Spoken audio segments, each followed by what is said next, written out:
Hello everyone, কেমন আছেন সবাই? আজকে শুক্রবার, আমাদের ঘরে আলু বিরিয়ানি আর চিকেন চাপ দুটোই ঘরোয়া পদ্ধতিতে বানানো হয়েছে। চিকেন চাপের রেসিপিটাও আপনারা পেয়ে যাবেন এই চ্যানেলেই। প্রথমে আমি কড়াই গরম করে ওই কড়াইতে বেরেস্তা ভেজে নিয়েছি। ভেজে নেওয়ার পর ওই তেলের মধ্যেই আমি তেজপাতা আর আলুটা দিয়ে ভেজে নেওয়ার সঙ্গে সঙ্গেই আদা বাটা, রসুন বাটা আর কাঁচা লঙ্কা বাটা দিয়ে দিয়েছি। তার মধ্যে হলুদ গুঁড়ো, শুকনো লঙ্কার গুঁড়ো, দই এগুলো দিয়ে ভালো করে আমি আলুটাকে কষে নিয়েছি। কষে নেওয়ার পর আমি প্রেসার কুকারে দিয়ে 3টে সিটি দিয়ে নিয়েছি। সিটি দিয়ে নেওয়ার পর আমি ওর মধ্যে বিরিয়ানি মশলাটা দিতে আমি ভুলে গিয়েছিলাম, ওটাও দিয়ে দিলাম। তারপরে আমি ভাতটা একবারেই বসিয়ে দিয়েছি, চাল জল সব কিছু দিয়ে যা যা দেয়, লবণ, তেল, কাঠগরম মশলা, তেজপাতা দিয়ে বসিয়ে দিয়েছি।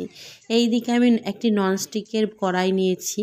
কড়াইয়ের মধ্যে ঘি মাখিয়ে নিয়ে আলুগুলো দিয়ে দিয়েছি গ্রেভি সমেত। তার মধ্যে বিরিয়ানি মশলা, বেরেস্তা ভাজা, গুঁড়ো দুধ, চিনি, গোলাপ জল, কেওড়া জল সব দিয়ে দিয়েছি। দিয়ে দেওয়ার পর ওর মধ্যে আমি ভাতের একটি লেয়ার দিয়ে দিয়েছি।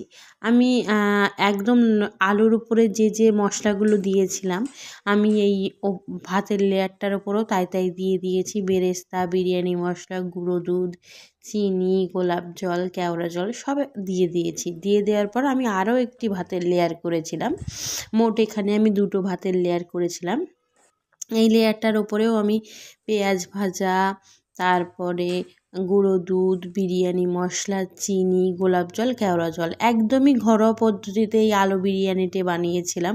কারণ আমার হাজব্যান্ডের একদমই লাইট খাবার পছন্দ, বেশি রিচ ও পছন্দ করে না, ঘরের বিরিয়ানিগুলোও বেশি ভালোবাসে। তারপরে আমি আলুর গ্রেভি থেকে যে তেলটা হয় সেটা তুলে রেখেছিলাম, সেটাও দিয়ে দিলাম আর ঘি দিয়ে দিলাম। দিয়ে আমি 15 মিনিট গ্যাসে বসিয়ে রেখেছিলাম আর 5 মিনিট বন্ধ করে রেখেছিলাম। তারপরে এই দেখুন আমার আলু বিরিয়ানিটা কতটা ঝরঝরে হয়েছে, কতটা সুন্দর। আপনারাও এইভাবে বাড়িতে একদিন ট্রাই করে দেখবেন। এই দেখুন আমার বিরিয়ানিটা আমি থালে বেড়ে নিচ্ছি, কত সুন্দর ঝরঝর হয়েছে, একটা ভাতও ভাঙেনি। কেমন লাগলো অবশ্যই সবাই আমাকে জানাবেন। আর এই চ্যানেলটিতে আপনারা যারা নতুন তারা অবশ্যই একটি লাইক, কমেন্ট অ্যান্ড শেয়ার করবেন, আর আমার চ্যানেলটিকে একটি সাবস্ক্রাইব করে দেবেন। ধন্যবাদ।